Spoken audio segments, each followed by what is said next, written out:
देश में हर जगह आजकल चर्चा हो रही है यूनिफॉर्म सिविल कोड की। और जितनी चर्चा यूनिफॉर्म सिविल कोड की हो रही है उसी हिसाब से चर्चा हो रही है उत्तराखंड के मुख्यमंत्री पुष्कर सिंह धामी की, जो लगातार इस मामले में एक तरह से अग्रणी भूमिका में दिखे हैं। इस वक्त हमारे साथ बातचीत करने के लिए पुष्कर जी मौजूद हैं। पुष्कर जी, इंडिया टीवी पे आपका बहुत बहुत स्वागत है। नमस्कार, बहुत धन्यवाद आपका। पहला सवाल मैं यही पूछना चाहूँगा कि पिछले विधानसभा चुनाव से पहले जब आपने यूसीसी की बात की तो ऐसा लगा कि ये एक पॉलिटिकल स्टंट है, ये सिर्फ चुनाव के लिहाज से किया गया है। उस समय सोच क्या थी? देखिए, उत्तराखंड देवभूमि है। उत्तराखंड गंगा का प्रदेश है, उत्तराखंड यमुना का प्रदेश है। ये वनों से आच्छादित है, ये पर्वतों से आच्छादित है और देवताओं की कृपा से, देवों की कृपा से आच्छादित है। और दो अंतर्राष्ट्रीय सीमाओं से लगा हुआ प्रदेश है। सैनिक बाहुल्य प्रदेश है और प्रत्येक परिवार से, यहाँ सेना में, अर्धसैनिक बलों में या देश के किसी न किसी हिस्से में कहीं न कहीं अपनी सेवाएं यहाँ के लोग देते हैं। तो उत्तराखंड की देवतुल्य जनता के सामने एक लंबे समय से ये मांग रही थी कि ये राज्य के अंदर एक समान कानून सबके लिए होना चाहिए। और हमने ये प्रस्ताव उत्तराखंड की देवतुल्य जनता के सामने रखा। नहीं, ये मांग यहाँ पे आपकी पॉलिटिकल पार्टी यानी कि बीजेपी की थी या लोगों की मांग थी? नहीं, यहाँ की जनसामान्य की मांग थी। और ये मांग आप देश भर में भी सुनते रहते होंगे, लेकिन उत्तराखंड देवभूमि भी है और सैन्य भूमि भी है।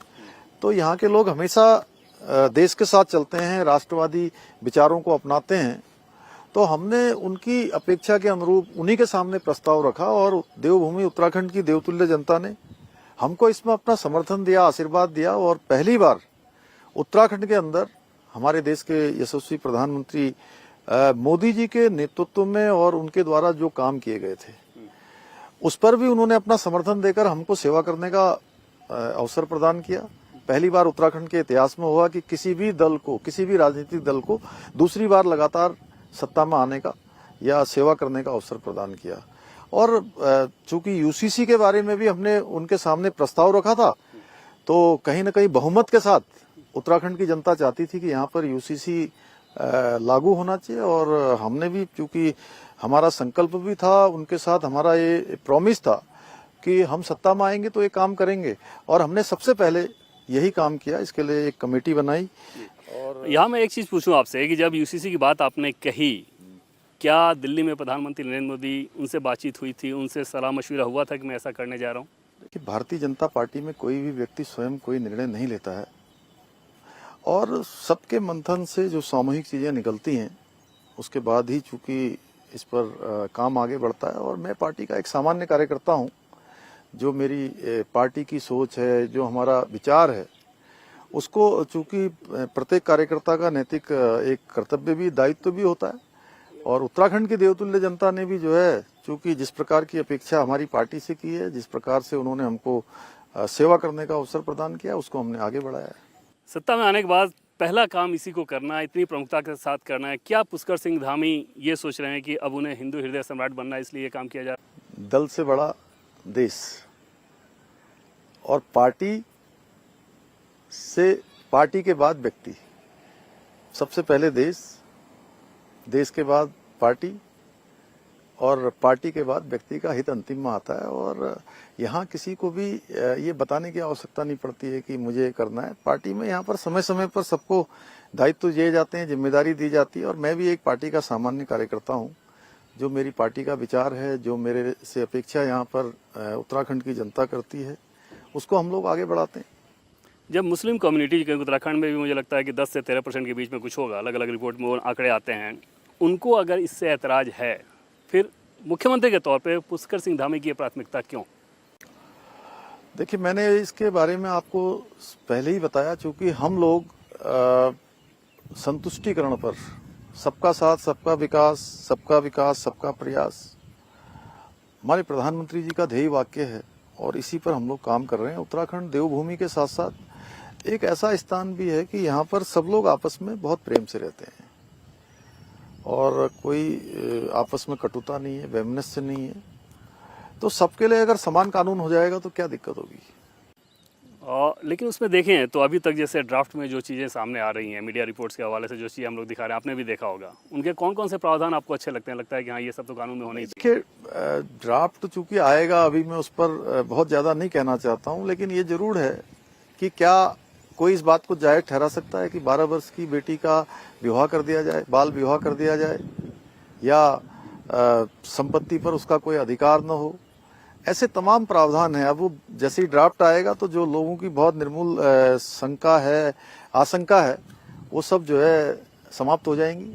और इस पूरी प्रक्रिया को पहले समझ लें तो अभी क्या प्रोसेस होने वाला है? 1 साल पहले हमने कमेटी का गठन किया था और कमेटी ने 1 साल के अंदर 2,35,000 लोगों से उनके मत लिए, विचार लिए, और जगह जगह पर कमेटी गई। सेवानिवृत्त न्यायाधीश रंजना प्रकाश देसाई, उनकी अध्यक्षता में ये कमेटी बनी 5 लोगों की, और उसने बहुत सारे धार्मिक संगठनों के लोगों से भी बात की है, अलग अलग समुदाय के, हर समुदाय के, उसमें मुस्लिम समुदाय के हाँ, लोग भी थे? मुस्लिम समुदाय के भी लोग थे, अन्य समुदाय के भी लोग थे, हमारे जो दूर दराज के रहने वाले लोग हैं उनसे भी बात करी है, और सामाजिक संगठनों के लोगों से भी बात करी है। और जब ये कमेटी बनाई गई तो क्या आपने इसका और सरकार ने इसका ध्यान रखा कि इसमें सभी विचारधारा के लोग हों? ऐसा ना हो कि बीजेपी विचारधारा के लोग ही उसमें शामिल हों, जो कि ऑलरेडी यूसीसी की बात कहते रहे। ऐसे इसमें सभी प्रकार के लोग हैं, और इसमें बीजेपी विचारधारा की कोई बात नहीं है। जो विधि के विशेषज्ञ थे या जिनके लंबे अनुभव थे, ऐसे लोगों को, और सेवानिवृत्त न्यायाधीश रंजना प्रकाश देसाई स्वयं इतनी बड़ी न्यायाधीश रही हैं, उनका सभी लोग उनके बारे में जानते हैं। उसी प्रकार से उस कमेटी में अन्य मेंबर भी हैं, उनका भी अपने अपने क्षेत्रों में एक बड़ा अनुभव है, और उसके साथ साथ बहुत सारे विद्वान लोगों ने भी अपनी इसमें राय दी है। तो उन सबकी राय और उन सब के द्वारा जो भी विचार दिए गए हैं, मैं समझता हूं कि कमेटी ने भली भांति उसको संकलित किया होगा, और सबके संकलन से अच्छा ड्राफ्ट बनकर आएगा। वो ड्राफ्ट आते ही हम उसका आकलन करेंगे, सरकार के स्तर पर आकलन करेंगे, विधि के विशेषज्ञों से भी बात करेंगे, और फिर प्रक्रिया के तहत उसको आगे बढ़ाएंगे। कितने दिन में आपके पास ड्राफ्ट पहुंचने की उम्मीद जताई जा रही है? देखिए, कल 30 जून को चूंकि हमने डेडलाइन दी थी, 30 जून तक कमेटी ने कहा था कि हम अपना काम कर लेंगे, तो मुझे खुशी है कि कमेटी ने ये काम पूरा कर लिया है। उसके बाद अब वो संकलन करने के बाद जो भी आगे उनको जितना भी समय लगेगा, मुझे लगता है जल्द से जल्द अगले आने वाले 2-3 सप्ताह में जो है वो हमको ड्राफ्ट दे देंगे, तो हम उसको आगे बढ़ाएंगे। उसके बाद फिर सरकार के लेवल पे फिर कितना टाइम लगेगा अनुमानित समय, अगर लगभग की बात करें तो? नहीं, एक बार ड्राफ्ट मिल जाए तो हमारी कोशिश होगी कि जल्दी से जल्दी हम इस काम को पूरा करें, क्योंकि ये काम यहीं से शुरू हुआ है, तो यहीं से इसको सिरे चढ़ना चाहिए। 2 चीज़ कही जा रही है, जैसे आगे जब क्योंकि हाउस में लेके जाना होगा, तो क्या इसके लिए स्पेशल सेशन भी लाया जा सकता है, बुलाया जा सकता है, या मानसून सेशन में ही होगा, या अध्यादेश का रास्ता अख्तियार किया जाएगा? क्या दिमाग में चल रहा है? एक बार ड्राफ्ट आ जाएगा, सब चीजें एक बार ठीक प्रकार से, चूंकि ड्राफ्ट बनाने के बाद भी हम उसका आकलन भी करेंगे, और आकलन करने के बाद जो हमारे विधि का जो हमारा विभाग काम करता है, अन्य लोग काम करते हैं, सभी से बात करने के बाद सबकी सहमति से उसको जो भी अच्छा, छोटे छोटे वर्गों को लेकर, छोटे छोटे धार्मिक चीजों को एकत्र करके जो लोग राजनीति करते थे, उनका समय अब समाप्त होने वाला है। क्योंकि अब लोग केवल इस पर वोट नहीं देने वाले हैं। जब से मोदी जी का कालखंड प्रारंभ हुआ है, अब लोग विकास के लिए वोट देते हैं, काम के लिए वोट देते हैं, सशक्तिकरण के लिए वोट देते हैं। वो समय अब आ गया है। कांग्रेस पार्टी, समाजवादी पार्टी, ऐसे दलों ने भी पुरजोर विरोध किया। साउथ में डीएमके विरोध कर रही है। ये भी कहा जा रहा है कि अनडिवाइडेड हिंदू फैमिली, उसको लेके एक रिजर्वेशन हिंदुओं में रहेगा, नॉर्थ ईस्ट में ट्राइबल को रिजर्वेशन रहेगा। देखिए, वो तो जब ड्राफ्ट आएगा तो मैंने पहले ही कहा है कि ड्राफ्ट सबके लिए अच्छा आएगा, लेकिन इन जिन पार्टियों की आप बात कर रहे हैं, इन पार्टियों ने देश की आज़ादी के बाद से लेकर या तो अपने परिवार का भला किया है, या इन्होंने अपने कुछ पार्टियों का भला कर दिया होगा, लेकिन देश के सामान्य वर्ग का कभी भला नहीं किया है। इन्होंने गरीबी हटाने की बात करी थी, गरीबी कभी हटी नहीं। और एक पार्टी जिसने देश की आज़ादी के बाद लगातार 60 वर्षों तक देश के अंदर शासन किया, एक ही परिवार ने, एक ही पार्टी ने, उस पार्टी का नाम है कांग्रेस पार्टी, और उस पार्टी ने हमेशा तुष्टीकरण किया, देश के साथ समझौतों पर समझौते किए, जो भी काम किया उन्होंने वोटों के लिए किया। आज उनको जो है ये सब अपना, चूंकि आज देश का जनमानस मोदी जी के साथ चल पड़ा है और उनको अपना सब चीजों में खतरा दिखाई देता है, वैसे ही उनको इसमें भी दिखाई दे रहा है। क्या कहीं इस बात को लेकर अपने प्रदेश में आपको चिंता होती है कि जिस प्रकार के बयान, जैसे वसीम साहब के बयान का मैंने जिक्र किया, फारूक अब्दुल्ला के बयान का जिक्र किया, विपक्षी पार्टियों के, Congress party, DMK, Samajwadi party, ऐसे दलों के स्टैंड की बात की, आपके स्टेट में माहौल खराब हो सकता है? नहीं, उत्तराखंड के अंदर तो लोगों ने खुद ही इस पर मैंडेट दिया है। इसलिए यहाँ पर किसी प्रकार की कोई ऐसी बात नहीं है। और वैसे भी हमारा बड़ा शांत प्रदेश है, यहाँ पर सब शांति से रहते हैं, सब भाईचारे से रहते हैं, इसलिए यहाँ पर कोई इस प्रकार की शंका नहीं है। यहाँ जो माइनॉरिटी कम्युनिटी के लोग हैं, आपको लगता है कि इससे हाथों हाथ लपकेंगे वो? देखिए, चूंकि हम जो भारत के संविधान में जो व्यवस्था है कि एक समान कानून होना चाहिए, हम उसकी बात कर रहे हैं। हम सबके सशक्तिकरण के लिए ला रहे हैं। जो भारत के संविधान पर, भारत की विधि व्यवस्था पर जिनकी भी आस्था है, जिनकी भी विश्वास है, जो कानून को मानने वाले लोग हैं, वो कभी इसका विरोध नहीं करेंगे। ऐसा आप लोगों के जो विरोधी है वो आरोप लगाते हैं कि बीजेपी राष्ट्रीय स्तर पे मुसलमानों को टारगेट करने वाले फैसले लेती है, पुष्कर सिंह धामी उत्तराखंड में मुसलमानों को टारगेट करने वाले फैसले ले रहे हैं। नहीं, हमने कोई ऐसा भी कोई फैसला नहीं लिया है। हम तो सबके कानून का यहाँ पर राज हो, कानून व्यवस्था यहाँ बनी रहे, सब लोग एक दूसरे के साथ प्रेम भाव के साथ रहे। यहाँ पर हमने कानून की व्यवस्था को कभी बिगड़ने नहीं दिया है। कुछ बातें बीच बीच में आती जरूर रही हैं।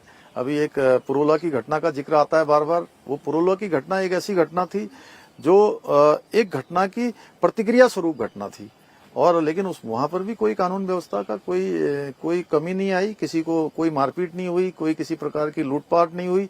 हमने कानून व्यवस्था को बिगाड़ने का अधिकार किसी को नहीं दिया। मैं उसी मामले पे आना चाहता था, आप खुद आए उस पर। ये बताएं कि आप कह रहे हैं कानून व्यवस्था नहीं बिगड़ी, लेकिन मुसलमानों का पलायन हुआ, मुख्यमंत्री के तौर पर ये बात चिंतित नहीं करती? नहीं, देखिए, ऐसा है कि चूंकि उसके बाद एक घटना वहां पर हुई। उत्तराखंड का एक स्वभाव है, यहाँ पर लोग सीधे साधे हैं, शांत स्वभाव के लोग हैं, और बड़े मैं कहूँ कि सरकारी व्यवस्था को, भारत के संविधान को मानने वाले लोग हैं। वो सारे हिंदू नहीं होंगे ना, मुसलमान भी होंगे। लेकिन उसके बावजूद भी हम उत्तराखंड के अंदर देखिए, ये एक घटना की प्रतिक्रिया स्वरूप थी जो स्वतः स्फूर्त थी, और वो अचानक घटना हुई।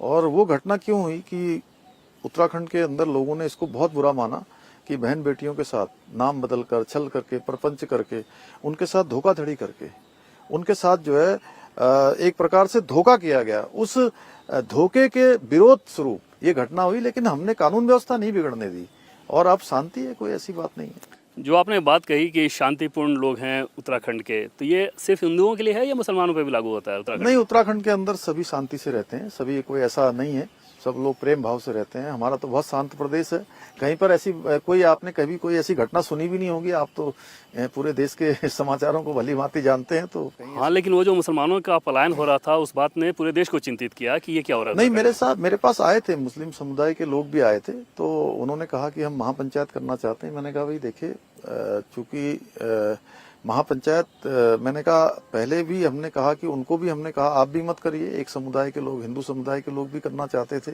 उनको भी हमने रिक्वेस्ट करी, उन्होंने भी हमारी बात को माना। और आपसे भी हम कह रहे हैं कि हम जब कानून व्यवस्था नहीं बिगड़ने देंगे, हम जब किसी के साथ कोई मारपीट नहीं हुई, कोई घटना नहीं हुई, तो यहाँ उत्तराखंड के अंदर इसकी आवश्यकता नहीं है। तो सभी लोगों ने मान लिया उसको। धर्मांतरण, लव जिहाद, ये कितना बड़ा मसला आपको उत्तराखंड के लिहाज से दिखता है? उत्तराखंड देखिए देवभूमि है, और देवभूमि कुछ लोगों के लिए नहीं है, देवभूमि भारत भर के लोगों के लिए है, और पूरे देश दुनिया के लोगों के लिए है। यहाँ का मूल स्वरूप नहीं बिगड़ना चाहिए। और धर्मांतरण यहाँ पर एक सोची समझी साजिश के तहत, और कुछ ऐसे लोग जो प्रलोभन देकर, डराकर, धमकाकर, मनगढ़ंत बातें करके लगातार एक पाप यहाँ पर लगातार हो रहा था, और पता ही नहीं चल रहा था कि धर्म उन्होंने परिवर्तन कर लिया है। और ये बातें लग रहा है कि ये काफी सालों से चल रहा था, लेकिन जब ये सब ज्यादा जानकारियों में आई तो हमने कहा कि हम उत्तराखंड के मूल स्वरूप को किसी भी कीमत पर बिगड़ने नहीं देंगे। और हम धर्मांतरण विधेयक, धर्म विधेयक उत्तराखंड में लेकर आए, और उसमें हमने 10 साल तक की सजा का प्रावधान कर दिया। और अब धर्मांतरण के क्षेत्र में बिना परमिशन के कोई भी धर्म परिवर्तन नहीं कर पाएगा, क्योंकि देवभूमि का मूल स्वरूप बना रहना चाहिए, वो बिगड़ना नहीं चाहिए। और बहन बेटियों के साथ भी जो हो रहा था, वह भी कहीं ना कहीं कानून लचीला होने के कारण से, या उसमें बहुत सख्त प्रावधान न होने के कारण से, हमारी बहन बेटियों के साथ भी इस प्रकार का काम उत्तराखंड में हो रहा था। उनको ठगने का काम, उनको बरगलाने का काम चल रहा था। देखिए, उत्तराखंड के अंदर ये तो किसी कीमत पर किसी को परमिशन नहीं दी जा सकती है कि वो इस प्रकार का काम करे। उसके लिए हमने कहा कि हम सख्त प्रावधान करेंगे, लेकिन साथ में ये भी कहा कि कोई भी कानून अपने हाथ में न ले। अगर कहीं पर भी इस प्रकार की बात आएगी बहन बेटियों के साथ धोखे की बात आएगी, छल फरेब की बात आएगी, तो कानून अपना काम सख्ती से करेगा। अच्छा, यूसीसी को लेकर सर बहुत सारे मुस्लिम लोग, उनके मौलाना, धर्मगुरु, ये सब कह रहे हैं कि ये हमारे धर्म में हस्तक्षेप है, हमारे ऊपर ये थोपा नहीं जाना चाहिए। देखिए, बाबा साहब भीमराव अंबेडकर जी जब संविधान को बना रहे थे, वो समिति के अध्यक्ष थे, उन्होंने अनुच्छेद 44 में इसका प्रावधान किया है। और जो लोग भी भारत के संविधान पर आस्था विश्वास रखते हैं, वो ऐसा प्रश्न चिन्ह उनको नहीं खड़ा करना चाहिए। और ये अच्छा काम हो रहा है, अच्छे काम के लिए ठीक है। कुछ लोगों को थोड़ा बहुत परेशानी हो सकती है, लेकिन जब ये आ जाएगा तो कोई परेशानी नहीं होगी। ये अंदेशा भी हो रहा है कि बहुत सारे, क्योंकि भ्रम अजीबोगरीब फैलाए जा रहे हैं कि सारे कर्मकांड भी बदल दिए जाएंगे, एक ही रीति रिवाज से शादी होगी, इसको लेकर समाज में कुछ निश्चित रूप से देखिए, कुछ लोग इस प्रकार की सूचनाएं मिल रही हैं कि कुछ लोग इस प्रकार का भ्रम फैलाने की कोशिश कर रहे हैं। मैं सबसे कहना चाहता हूं कि ऐसा कुछ नहीं होने वाला है और विधि सम्मत होगा। भारत के संविधान के अनुरूप ही वो कमेटी काम कर रही है और वही ड्राफ्ट बनकर आएगा। क्या यूसीसी का मकसद ये नहीं है कि सामाजिक आधार पे हिंदुओं के पक्ष में एक ध्रुवीकरण किया जाए और ये मैसेज दिया जाए, जो कि बीजेपी का अपना आइडियोलॉजिकल इशू है, उसके सहारे आगे बढ़ा जाए और अगले लोकसभा चुनाव के लिए एक पृष्ठभूमि तैयार की जाएगी? उत्तराखंड उसके लिए एक, कह सकते हैं कि ट्रायल रिपोर्ट है। देखिए, ध्रुवीकरण जैसी कोई बात नहीं है। ये ध्रुवीकरण की बात, ये एक पक्ष को आहत करने वाली जैसी बात वही लोग कर रहे हैं जिन्होंने हमेशा जो है कुछ लोगों को ध्रुवित करके हमेशा उनका वोटों के लिए अपने लिए उपयोग किया है। हमेशा जिन्होंने तुष्टीकरण किया है वह लोग इस प्रकार की बात उठा रहे हैं। हम तो सबके सशक्तिकरण की बात करते हैं, सबके संतुष्टिकरण की बात करते हैं। इस प्रोसेस में लगातार प्रधानमंत्री से, गृह मंत्री अमित शाह जी से आपका संपर्क रह रहा है कि किस प्रकार से कमेटी काम कर रही है, कैसे फीडबैक ले रही है? सभी मुद्दों पर उनसे हमेशा ही मार्गदर्शन मिलता है। माननीय प्रधानमंत्री जी का चूंकि देवभूमि उत्तराखंड से बहुत लगाव है और उनका एक कर्म वर्म का रिश्ता है यहाँ से, और देवभूमि के लोगों का भी उनसे बहुत लगाव है। उनको अपने घर का मानते हैं, कोई बेटा मानता है, कोई भाई मानता है, कोई अपना अभिभावक मानता है। उसी प्रकार से गृह मंत्री जी भी समय समय पर यहाँ पर चाहे जो भी चीजें होती हैं, हम लोग उनका मार्गदर्शन लेते हैं और उनके मार्गदर्शन में अनेकों कार्य यहाँ उत्तराखंड के बढ़ रहे हैं, विकास के काम बढ़ रहे हैं और सभी में उनका मार्गदर्शन हमको मिलता ही रहता है। लेकिन उत्तराखंड में डेवलपमेंट के जितने काम हो रहे हैं, ऐसा लग रहा है कि वो अभी कहीं किनारे चला गया है। उत्तराखंड की चर्चा सबसे ज्यादा इस बात को लेकर हो रही है कि यूसीसी को लेकर। नहीं, डेवलपमेंट हमारा मुख्य इशू है। और देखिए, चारधाम ऑल वेदर सड़कें हमारी बनकर तैयार हो गई है। केदारनाथ जी का 10 साल त्रासदी के हो गए और नया केदार, भव्य केदार बन गया है, दिव्य केदार बन गया है।